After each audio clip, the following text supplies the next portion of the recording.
Hello friends, स्वागत है आपका सोनिया टीचिंग क्लासेस में। आई होप आप सब स्वस्थ और मस्त होंगे। तो चलिए स्टार्ट करते हैं आज के सेशन को। आज का हमारा सेशन है सीटेट के प्रीवियस ईयर के हिंदी के कुछ इम्पोर्टेंट क्वेश्चन। तो चलिए करते हैं। पहला है, निम्नलिखित में से किसके अभाव में हम पढ़ नहीं सकते? लिपि से परिचय, बाराखड़ी से परिचय, वर्णमाला की क्रमबद्धता का ज्ञान, संयुक्ताक्षरों का ज्ञान। किसके अभाव में हम पढ़ नहीं सकते? लिपि से परिचय। तो हमारा सही आंसर है ए। नेक्स्ट क्वेश्चन है, भाषा और विचारों के संबंध की चर्चा में अग्रणी है। कौन से मनोवैज्ञानिक है जो भाषा और विचारों के संबंधों की चर्चा में अग्रणी है? पियाजे, स्किनर, चोम्स्की, वाइगोत्स्की। कौन से हैं? चोम्स्की। तो हमारा सही आंसर है सी। नेक्स्ट है, सिद्धार्थ की माँ ने अपने परिवार के सदस्यों से अनुरोध किया है कि वे घर में एक ही भाषा का प्रयोग करें जिससे कि सिद्धार्थ का भाषाई विकास ठीक से हो। उनके बारे में आप क्या कहेंगे?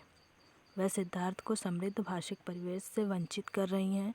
वह सिद्धार्थ के भाषिक परिवेश में किसी प्रकार का अवरोध नहीं चाहती हैं।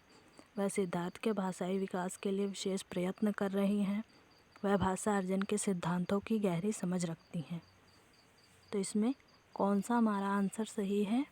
आंसर सही है हमारा बी वाला। वह सिद्धार्थ के भाषिक परिवेश में किसी प्रकार का अवरोध नहीं चाहती हैं। यह आंसर हमारा सही है। नेक्स्ट क्वेश्चन है,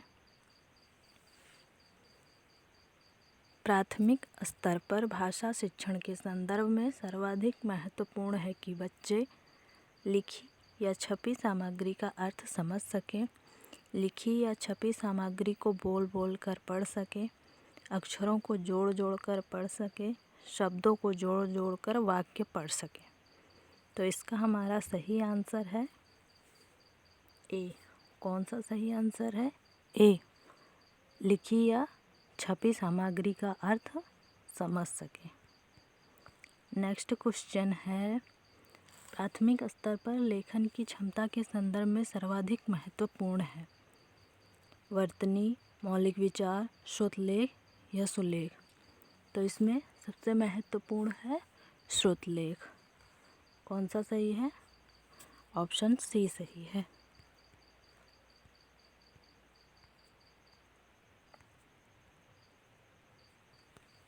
नेक्स्ट है, निम्नलिखित में से कौन सी गतिविधि श्रवण एवं वाचन कौशल के विकास के लिए सर्वाधिक उपयोगी होगी? रेडियो समाचार सुनाना, कहानी सुनाकर उस पर बच्चों की प्रतिक्रिया जानना, हाव भाव के साथ कविता बुलवाना, प्रश्नोत्तर सत्र आयोजन करना। तो इसमें कौन सा हमारा आंसर सही है? आंसर सही है बी वाला। कहानी सुनाकर उस पर बच्चों की प्रतिक्रिया जानना। यह गतिविधि श्रवण एवं वाचन कौशल के विकास के लिए सर्वाधिक उपयोगी होगी। आंसर बी सही है। नेक्स्ट क्वेश्चन है, वाणी डैश होती है और लिखित भाषा की तुलना में काफ़ी तेज़ी से बदलती है। गौड़ होती है, स्थिर होती है, अस्थायी होती है या स्थायी होती है। तो इसमें हमारा आंसर कौन सा सही है? अस्थायी होती है। वाणी अस्थायी होती है जो लिखित भाषा की तुलना में काफ़ी तेज़ी से बदलती रहती है।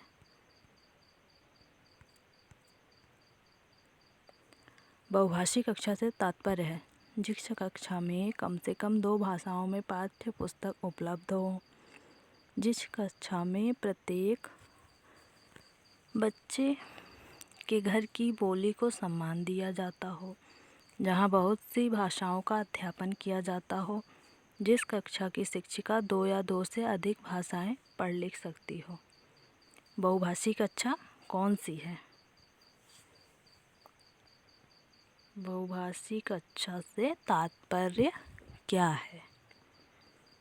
जिस कक्षा की शिक्षिका 2 या 2 से अधिक भाषा पढ़ लिख सकती हो वह कक्षा बहुभाषी कक्षा कहलाती है। तो हमारा डी आंसर सही है। संज्ञान के स्तर पर विकसित डैश अन्य भाषाओं में आसानी से अनुदित होती रहती है। अनुदित का मतलब है जिसका उदय हो गया है। ज्ञान क्षमता, व्याकरण क्षमता, भाषा क्षमता, तर्क क्षमता। तो इसमें हमारा सही आंसर है भाषा क्षमता। सही आंसर कौन सा है? भाषा क्षमता। सी हमारा सही आंसर है। नेक्स्ट है भाषा शिक्षण को डैश संदर्भ में रखकर देखने की आवश्यकता है। आर्थिक, बहुभाषी, सांस्कृतिक या नैतिक। भाषा शिक्षण को कौन से संदर्भ में रखकर देखने की आवश्यकता है? बहुभाषी संदर्भ में। तो हमारा सही आंसर है बी। नेक्स्ट क्वेश्चन है पूरी पाठ्यचर्या में डैश में भाषा की भूमिका को अनदेखा नहीं किया जा सकता। मूल्य निर्माण, ज्ञान निर्माण, व्याकरण निर्माण, आकलन निर्माण। इसमें हमारा सही आंसर है मूल्य निर्माण, यानी ए हमारा सही आंसर है। नेक्स्ट क्वेश्चन है प्राथमिक कक्षाओं के भाषा शिक्षक होने के नाते आपकी सर्वाधिक महत्वपूर्ण भूमिका है। बच्चों को वाद विवाद के लिए तैयार करना, बच्चे के भाषाई क्षमता के विकास के लिए तरह तरह के अवसर जुटाना, विद्यार्थियों को सर्वाधिक अंक प्राप्त करने के लिए तैयार करना, कक्षा में पाठ्य पुस्तक का अच्छी तरह से निर्वाह करना। प्राथमिक कक्षाओं के भाषा शिक्षक होने के नाते आपकी सर्वाधिक महत्वपूर्ण भूमिका है बच्चे के भाषाई क्षमता के विकास के लिए तरह तरह के अवसर जुटाना। तो हमारा सही आंसर है बी। अगला है दूसरी कक्षा में पढ़ने वाला रोहित हिंदी की कक्षा में अपनी मातृभाषा में बात करता है। आप क्या करेंगे? उसकी भाषा को समझने की कोशिश करेंगे, बाकी बच्चों से उसकी भाषा सीखने के लिए कहेंगे, उसे डांटेंगे कि वह कक्षा में मातृभाषा का प्रयोग ना करे, उससे बिल्कुल अनदेखा कर पढ़ाते रहेंगे।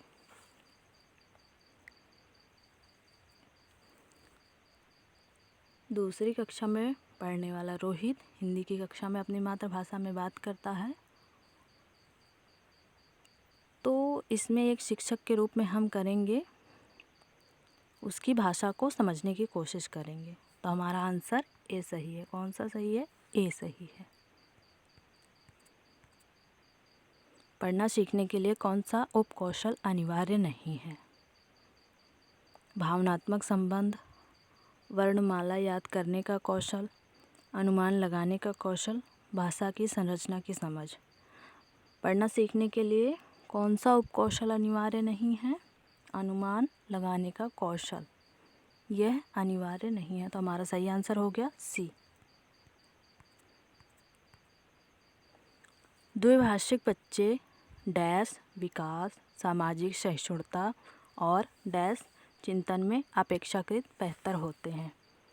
संज्ञानात्मक सीमित, संज्ञानात्मक विस्तृत, संक्रियात्मक सीमित, संक्रियात्मक केंद्रित। द्विभाषिक बच्चे संज्ञानात्मक विकास, सामाजिक सहिष्णुता और विस्तृत चिंतन में अपेक्षाकृत बेहतर होते हैं। तो हमारा सही आंसर हो जाएगा इसमें बी। कौन सा सही आंसर होगा? बी। तो फ्रेंड्स, मेरे इस वीडियो के बारे में कमेंट सेक्शन में ज़रूर बताइएगा।